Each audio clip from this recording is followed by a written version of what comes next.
Sente-se, por favor, amado irmão. Abra sua Bíblia, por favor, no livro de 1 Coríntios. Estamos no capítulo 8 desse livro. E nós estamos vendo aí, deixa eu dar só uma lembrança para você breve sobre o que pensamos, meditamos na semana retrasada, no capítulo 8. Paulo vai gastar o capítulo 8, 9 e 10 para falar sobre a questão da idolatria.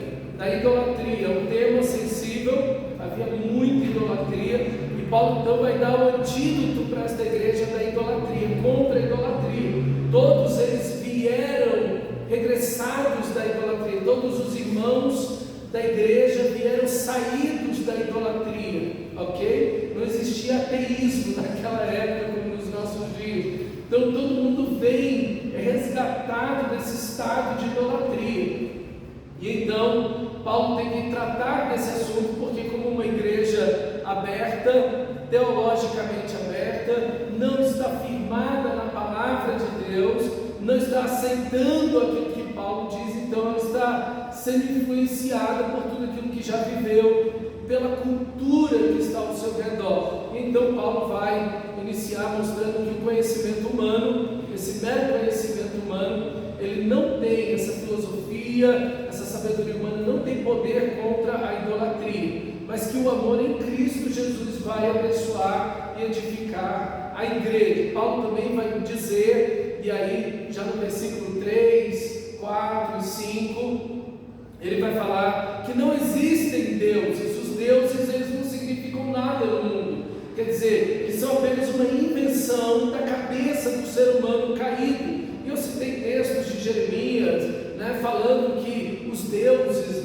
Jeremias falando que os deuses são como um espantalho no pepinal, eles são uma obra ridícula, eles são desenhos humanos, pessoas desenharam, talharam na madeira, ok? Eles não podem fazer o bem, eles não estão a fazer o mal. Então vocês não devem, de Jeremias, vocês não devem temer os deuses, porque eles não existem. Por isso que Elias zomba de Baal. Baal não existe, ele é uma criação da cabeça das pessoas, ok? Do ser humano caído. Então ele vai dizer, olha, Baal está viajando, grita mais alto, e nada, não há resposta. Como diz o Salmo 115, eles têm boca, mas não falam, seus olhos não veem, seus ouvidos não ouvem, suas mãos não apalpam, seus pés não andam. Enfim, eles são mudos, eles não são nada, um pedaço de madeira, é um pedaço de estátua, as pessoas andam na rua e carregam esse trem, eles vão ser carregados no meio da rua. O nosso Deus, e aí Paulo conclui, para nós, versículo 6, esse versículo é central aí, e esse é o conhecimento correto, para nós, porém, há um único Deus, o Pai. Veja, esse único Deus Todo-Poderoso, Ele é o Pai, ok? Ele é o nosso Senhor, Ele é o nosso bondoso Pai. Capítulo 8, irmã Maria, 1 Coríntios, capítulo 8, versículo 6, diz, para nós, porém, há um único Deus, o Pai, de quem vem todas as coisas, isso Ele é o Criador de todas as coisas, e para quem vivemos, Ele é o nosso alvo, Ele é o nosso destino, nós existimos por Ele e para Ele, ok? E um só Senhor, isso é, aquele que governa todos, Jesus Cristo, por meio de quem todas as coisas foram feitas. Então Ele é o co-criador. Se tudo é do Pai, é por meio de Cristo que todas as coisas foram criadas, e para quem e por meio de quem vivemos. A nossa vida é uma vida de imitar a Cristo, de seguir a Cristo, de sermos discípulos de Cristo. Então nós vivemos por Cristo, para Cristo, em Cristo. E aqui Paulo fecha essa ideia maravilhosa de que há um único Deus e todo o resto é mentira. Isso que Deus provou lá nas 10 pragas, dos 10 sinais para tirar o povo de Israel do Egito, ok? Enfim, toda essa idolatria é uma falsificação, é uma rebelião contra Deus. No lugar de adorar a Deus, reconhecer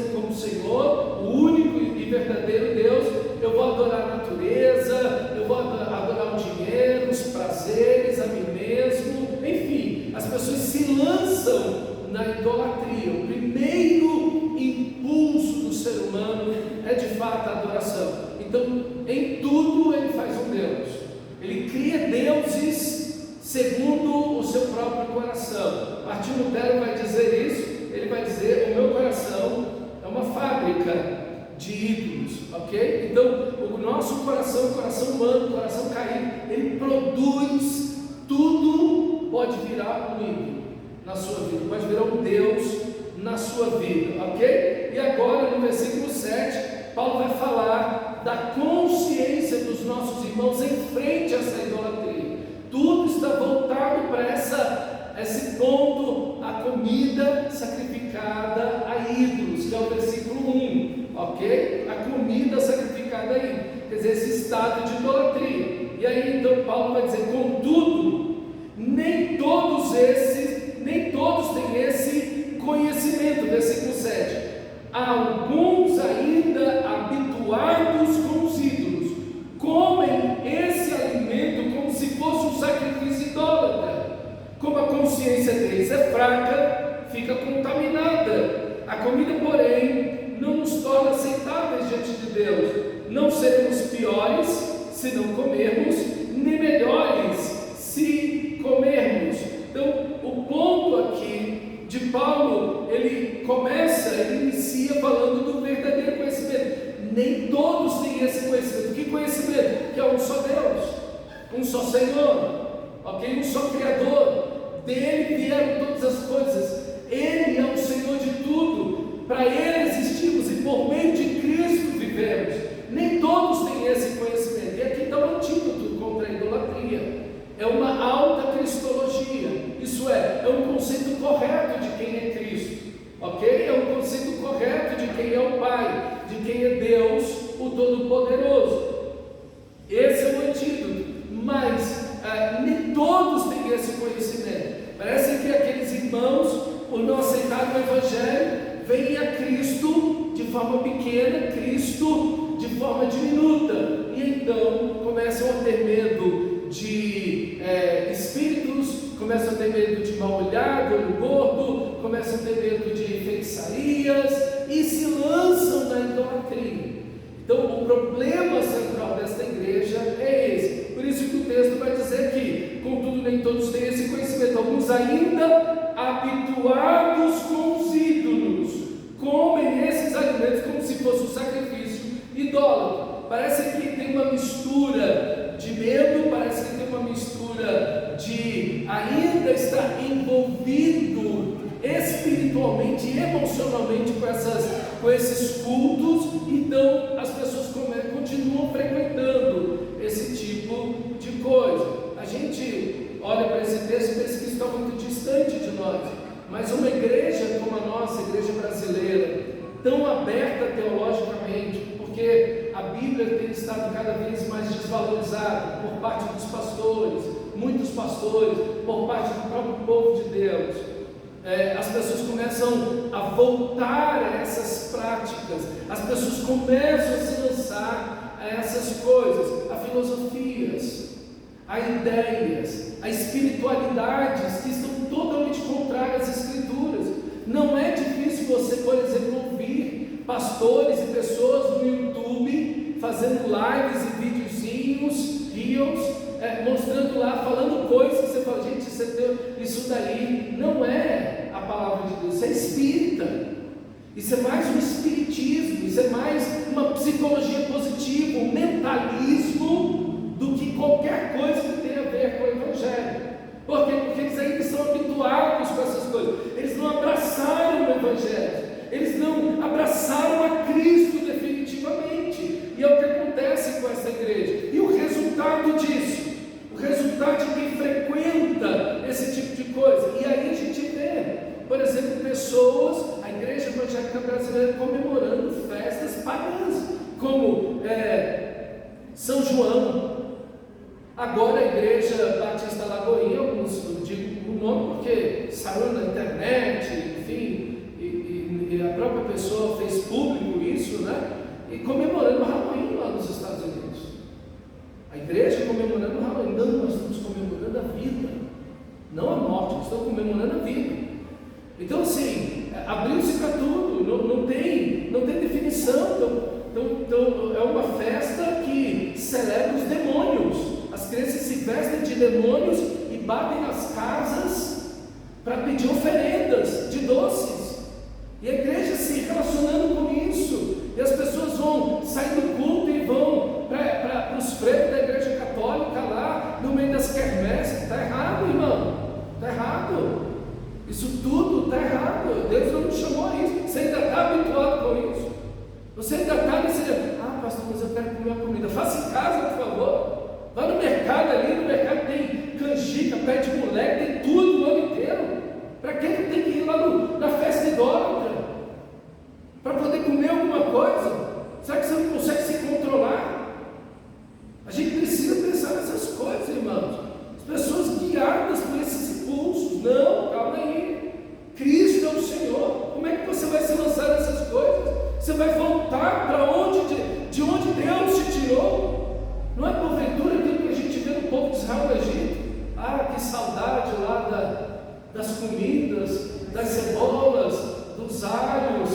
Não, gente. Será que a gente vai voltar a esse negócio? E a gente está vendo a igreja evangélica brasileira rompendo esses limites. Até Halloween agora, daqui a pouco vai ficar comum as igrejas evangélicas comemorarem Halloween. Quando Deus nos salvou, há mais de 30 anos atrás, era impensável se comemorar São João na igreja.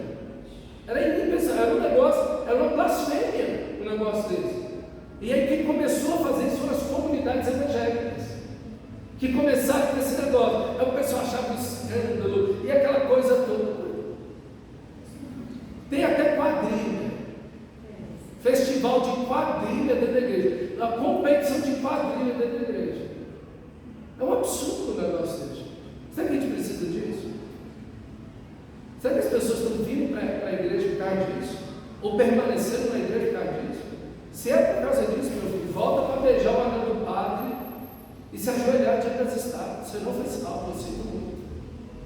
Volta para o catolicismo, você não foi salvo. Gente, não. Tem que ter um corte aqui, tem que ter esse negócio da gente tentar atrair as pessoas a qualquer custo. Isso não funciona, isso não é bíblico, não é isso que a igreja deve fazer.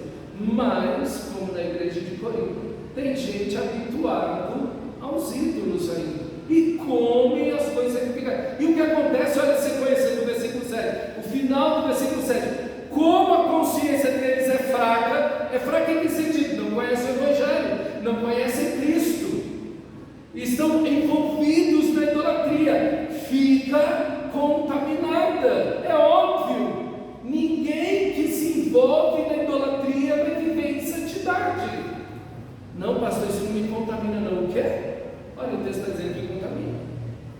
O texto está dizendo para você que essas coisas te contaminam, que isso te leva para longe de Deus, que isso entristece o Espírito, que isso apaga o Espírito, e isso contamina. Então a gente não pode se envolver com a idolatria, irmão. Nós fomos tirados dela. Como vamos optar para isso? Não podemos fazer isso em hipótese alguma. Se a gente quer comer, se a gente quer ter um momento social como igreja, vamos fazer isso. Mas tem que voltar para a idolatria, tem que se lançar nessas coisas. Não, pastor, mas é a cultura do nosso país. São festas culturais aqui também. Aqui tudo eram festas culturais. Tinha isso aqui o tempo todo, o ano todo, festivais, festas, comemorações, padroeiros, tinha de tudo isso aqui. Isso não é uma coisa da gente. Mas a igreja, irmão, como diz o versículo 6, para nós quem? Para a igreja, para os salvos, para os eleitos, para os filhos de Deus, nascidos em quem habita o Espírito, para nós há um só Deus. Nós não vamos nos lançar isso, de jeito nenhum. Para nós só tem um Deus, o único Deus, o Pai. Ele nos amou, Ele cuida de nós, Ele é um Pai maravilhoso, Ele criou tudo, tudo é dele, e nós vivemos para Ele, um só Senhor, aquele que te resgatou naquela cruz, aquele que pagou o preço da sua vida naquela cruz, que salvou você. Como agora você vai trocar o Senhor da glória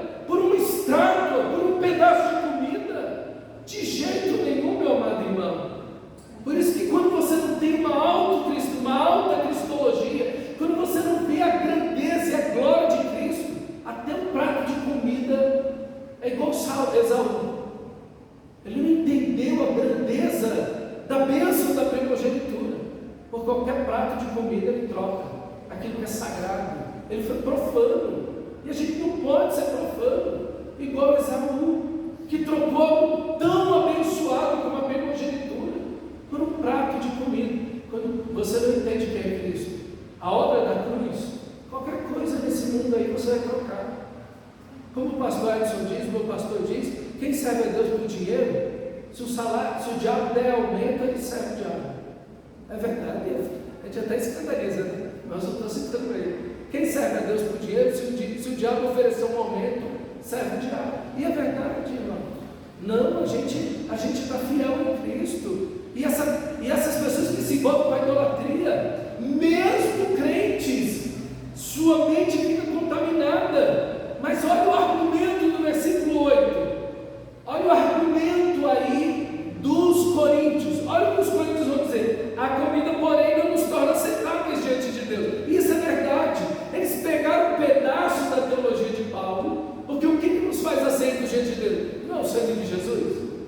Sim ou não? Não é o sangue de Jesus? É o sangue de Jesus que nos faz aceitos diante de Deus. Então eles pegam esse pedaço da teologia de Paulo, a comida, porém, não nos faz aceitos diante de Deus, e pervertem a teologia de Paulo, dizendo o quê? Não seremos piores se não comermos, nem melhores se comermos.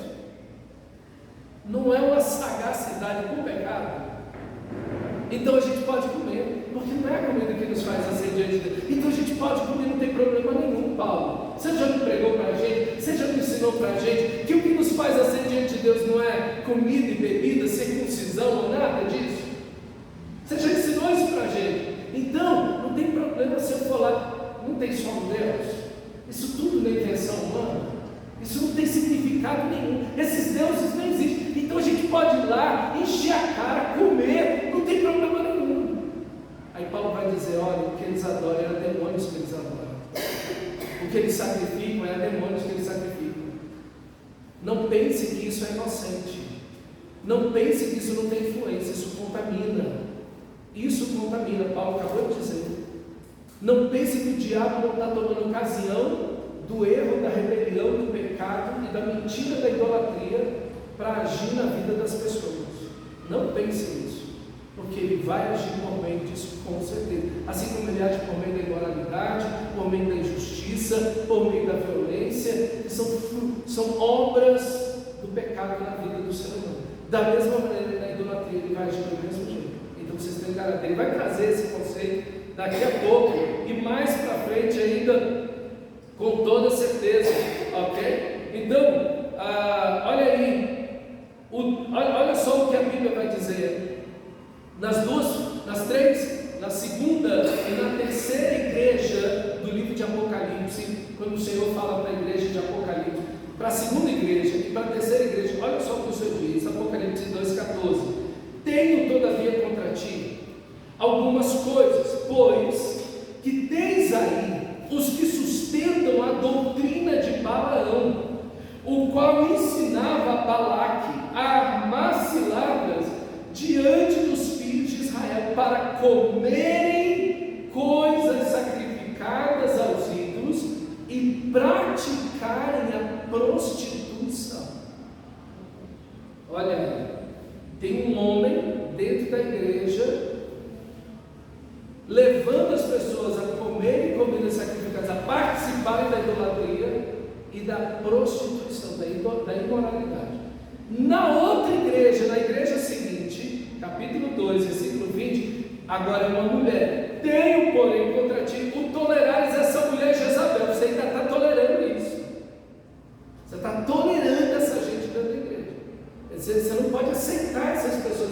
Você está tolerando essas pessoas que a si mesmo se declara profetiza. E geralmente é assim. Essas pessoas se auto-ungem. Eu sou o apóstolo, eu sou a profeta ou profeta. E as pessoas não se auto-intitulando, ok? Eles não são ungidos pela igreja. Não é a comunidade que vê isso e não, pessoa de caráter, não. Eles se auto-intitulam, ok? Que assim mesmo se declara profetiza. Não somente ensine, mas ainda seduz os meus servos a praticarem prostituição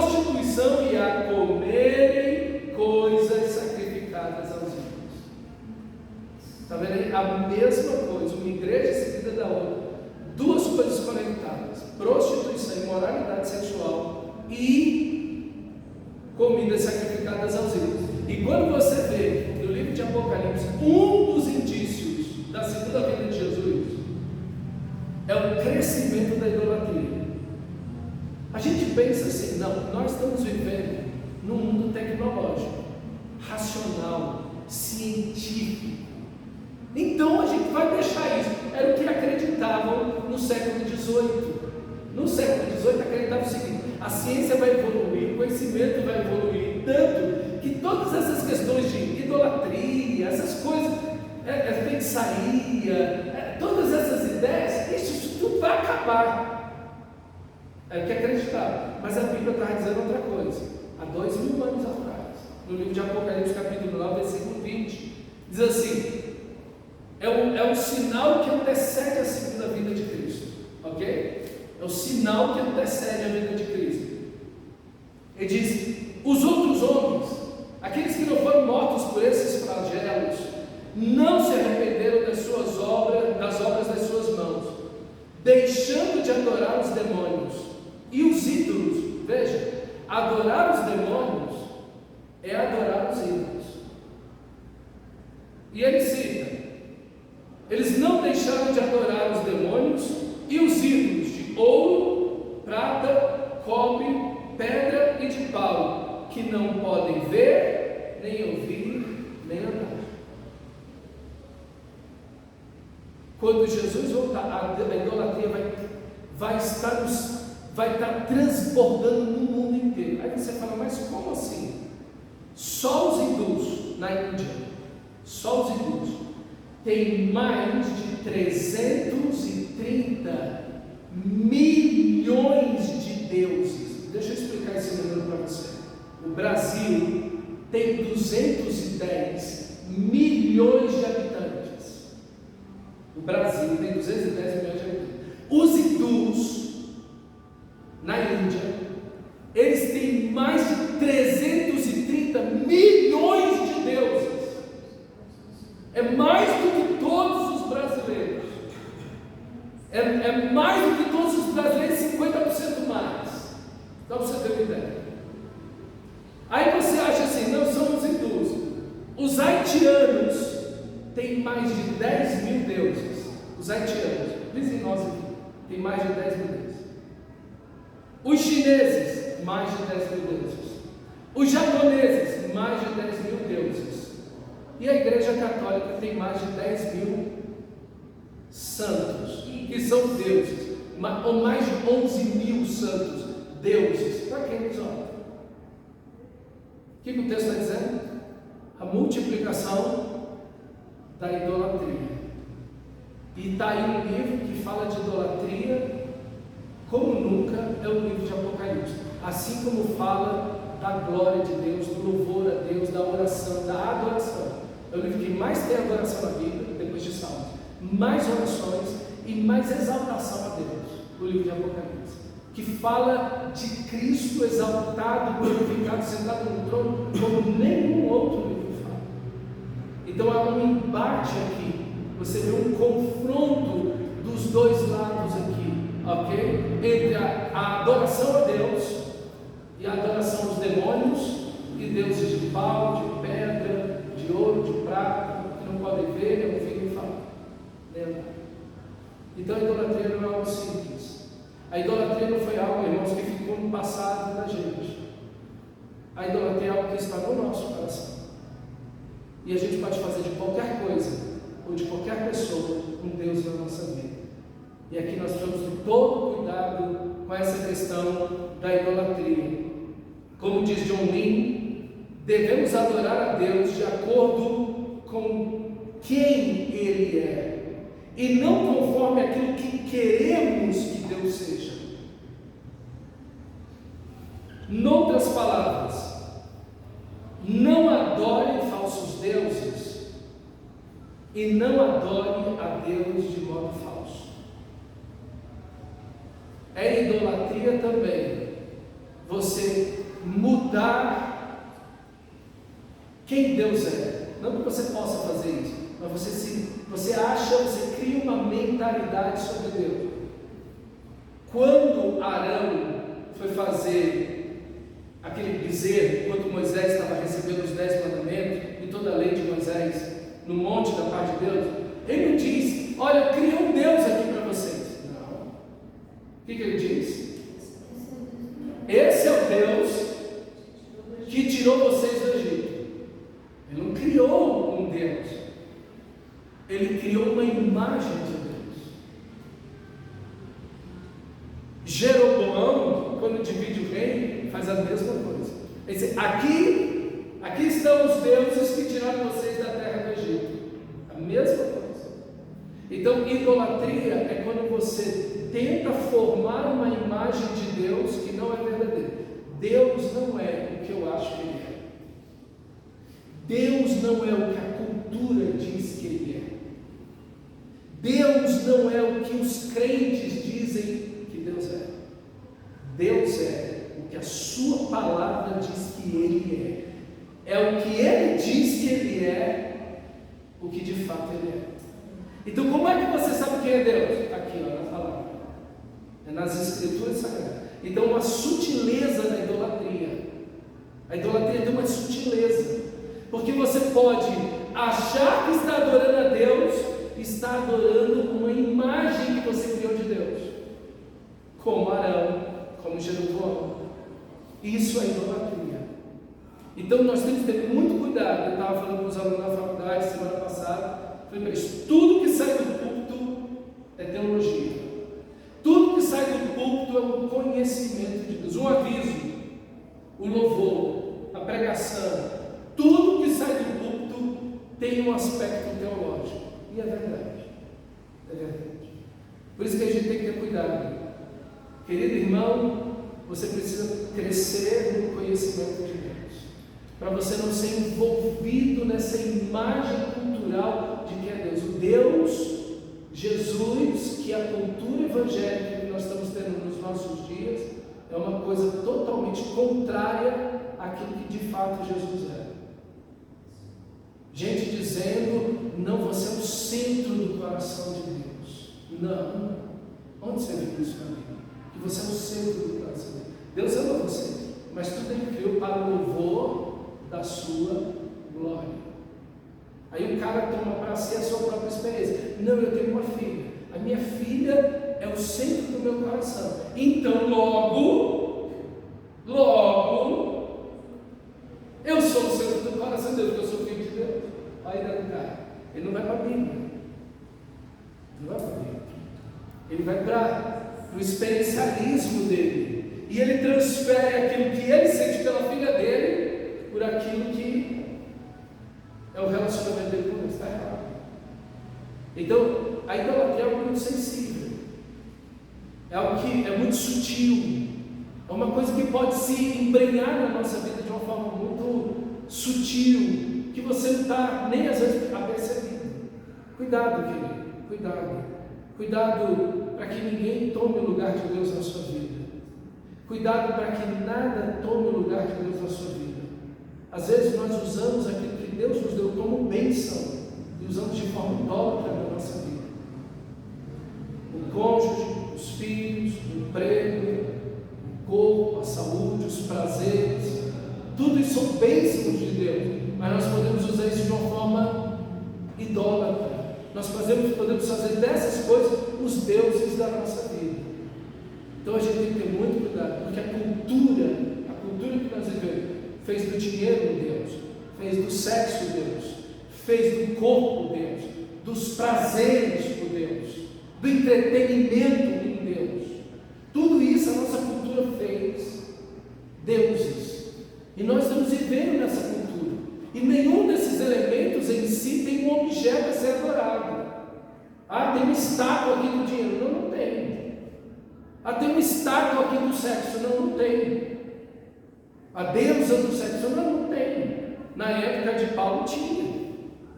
Mas na nossa época não tem. Então fica muito mais subjetivo, é muito mais sutil você cair nisso do que naquela. Porque antes pelo menos você tinha uma estátua. Não, isso aí é seu correto, isso aí. Não, agora não.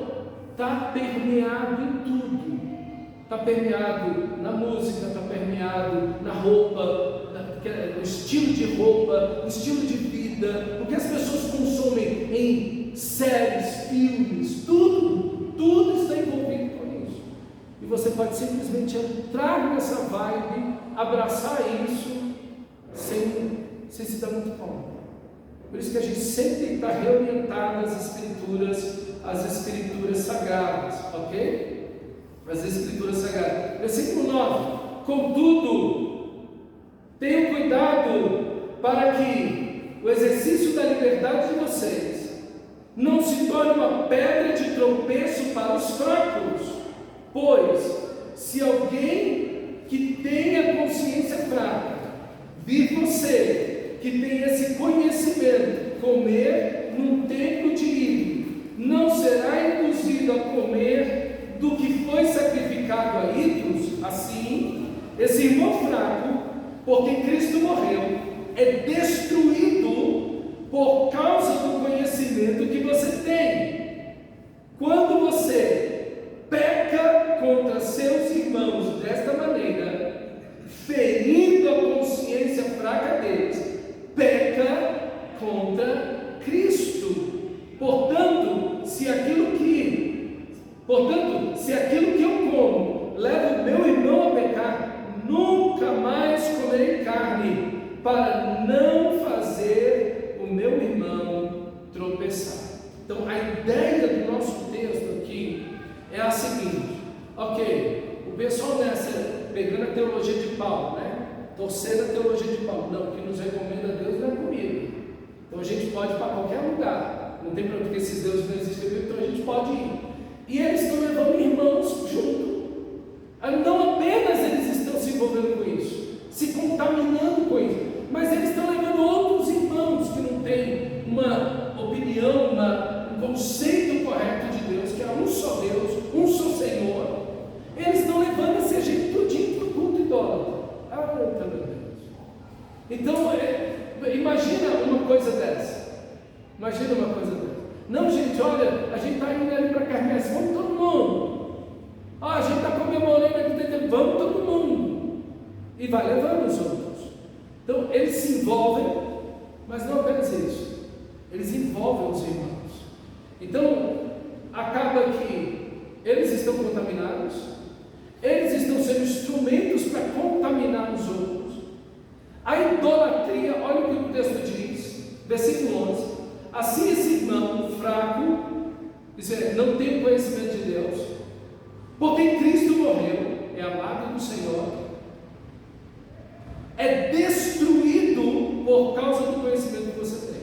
E aqui eu queria parar para você pensar que a idolatria tem o poder de destruir a vida das pessoas. A idolatria destrói a vida das pessoas. Destrói. Eu já vi pessoas fazendo do seu cônjuge o Deus da sua vida. Ela destruiu sua vida, destruiu seu casamento. Porque o cônjuge, por mais amado que nós devemos amá-lo, ele não pode ser o Deus da nossa vida. Assim também o filho, assim o emprego, assim absolutamente nada na nossa vida pode ser um Deus. Então a gente tem que ter muito cuidado com isso. A idolatria é destruidora. Quando você estava sem Cristo, você estava na idolatria. Assim esses irmãos também.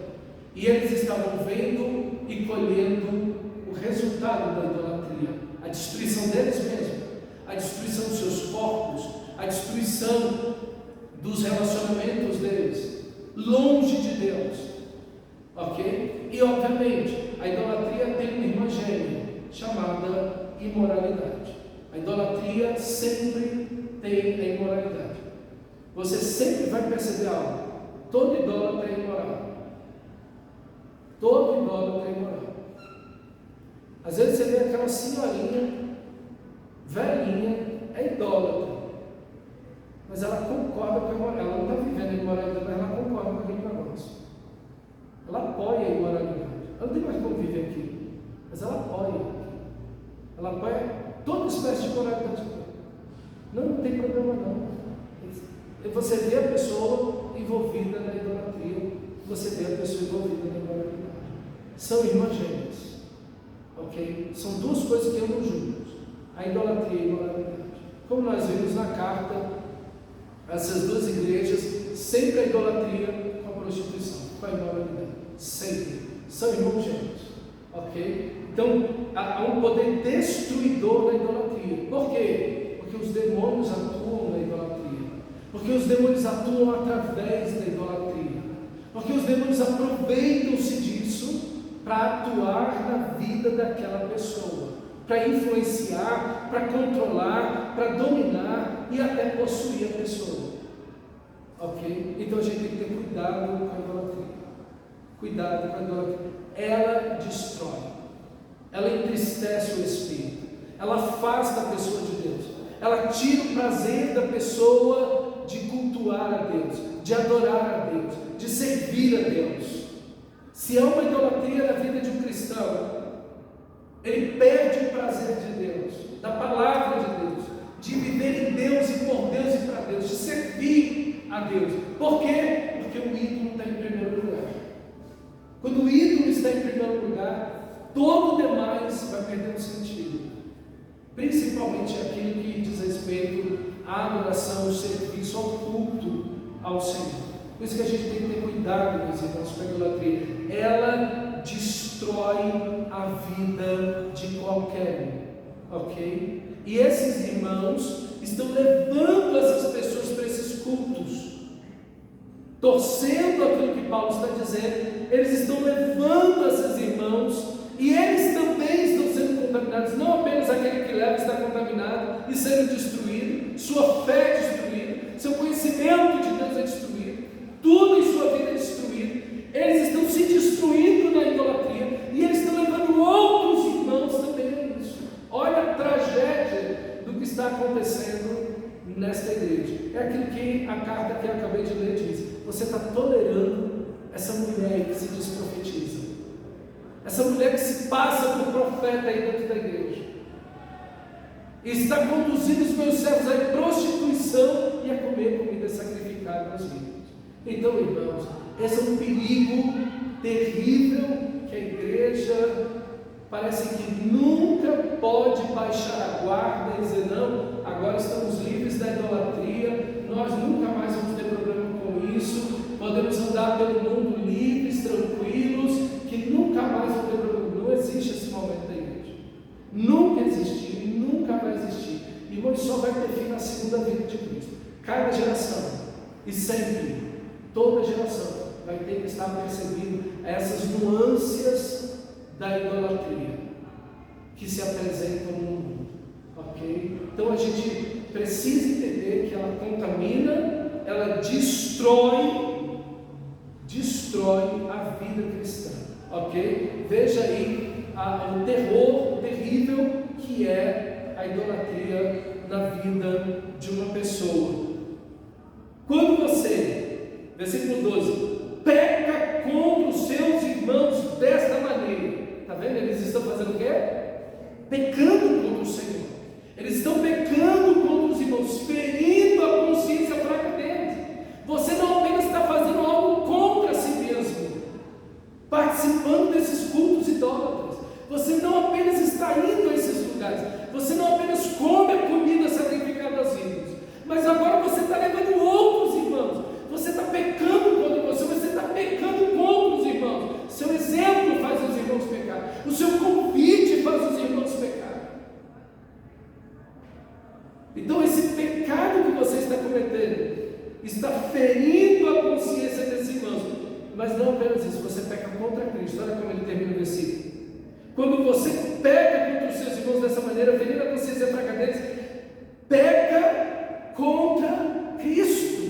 Quando você peca contra o irmão, você peca contra Cristo.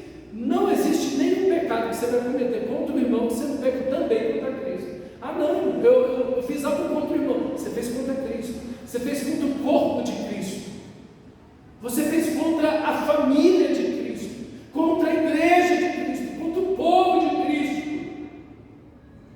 Você nunca peca só contra a igreja. Todo mundo que peca contra o irmão, contra o corpo de Cristo, contra a família de Cristo, peca contra Cristo. É contra Cristo que você está indo.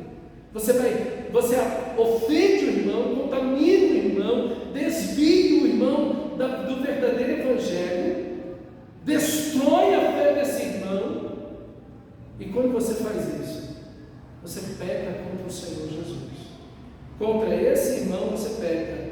Esse irmão por quem Cristo, diz o versículo 11, por quem Cristo morreu.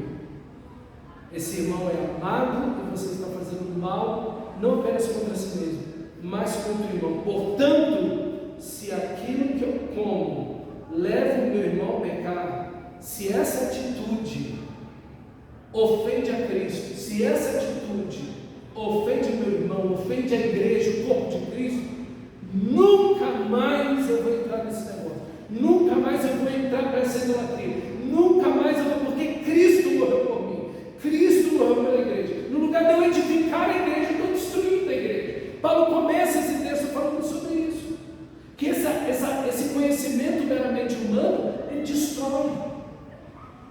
No lugar de edificar, ele destrói. O amor edifica, mas esse conhecimento simplesmente humano, filosófico, psicológico, ele destrói. Ele destrói. Mas o amor em Cristo, o amor de Deus em nós, o amor de nós, dos irmãos uns pelos outros, edifica. Esse conhecimento verdadeiro que ele vai dizer no versículo 7, nem todos têm esse conhecimento, que é o conhecimento do versículo 6, que é um só Deus e um só Senhor. Esse conhecimento edifica a igreja. Mas quando não existe o amor a Deus, quando não existe o conhecimento verdadeiro de Deus, a igreja se envolve com o mundo, a igreja se volta para a idolatria de novo, e faz do pastor um ídolo, e faz do cantor um ídolo, e faz do irmão fulano de tal, do profeta, da profetisa, um ídolo, e faz de tudo, do cantor, de tudo, faz de tudo um ídolo.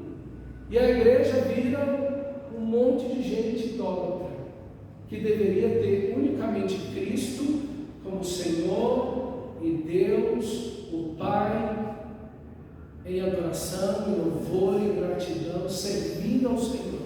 Mas olha o desastre que acontece com essa igreja. Eles contaminam a si mesmos, levam outros à contaminação e destruição de suas vidas, da sua fé em Cristo Jesus. Então ele diz: portanto, se aquilo que eu como, versículo 13, leva o meu irmão a pecar, e eu peco contra Cristo, obviamente, como ele diz agora no versículo anterior, nunca mais comerei carne. Corta isso da sua vida, acaba com isso na sua vida. Se você identifica um ponto de idolatria na sua vida, arranca isso da sua vida, meu amado irmão. Tira isso vai contaminar você, isso vai destruir você. Deus não quer isso para a sua vida, ok? Isso não é para você, isso não é a vontade de Deus para a sua vida. Então tira isso da sua vida, nunca mais comerei carne, para não fazer o meu irmão tropeçar. Ele começa o texto no versículo 9 dizendo que você não se torne uma pedra de tropeço para os seus irmãos. Ah, pastor, mas eu tenho liberdade, porque ele diz no versículo 9. Ah, eu tenho liberdade, eu posso fazer o que eu quero. Opa! Liberdade não é fazer o que você quer. Liberdade é obedecer à vontade de Deus. Não terás outros deuses diante de mim. Não farás para ti imagem de escultura, nem semelhança alguma, do que é em cima no céu, debaixo da terra, nas águas. Não as adorarás, nem lhes darás culto. Os 10 mandamentos estão aí. E os 3 primeiros mandamentos estão totalmente relacionados à questão da idolatria.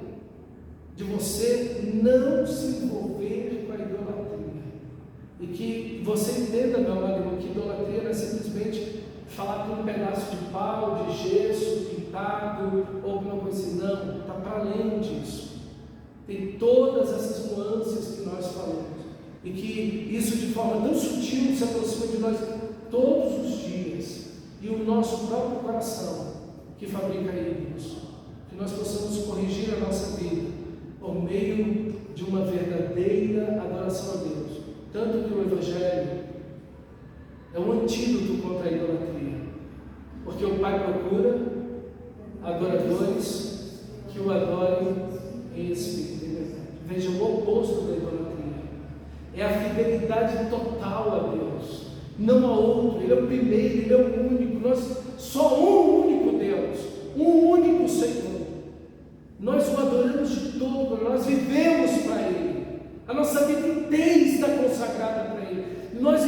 por meio dele e para a glória dele. Aqui está o antídoto da idolatria, a centralidade de Cristo Jesus e viver unicamente para a sua glória. Vamos orar ao Senhor, feche seus olhos e vamos orar ao Senhor. Se há um ídolo na sua vida, tire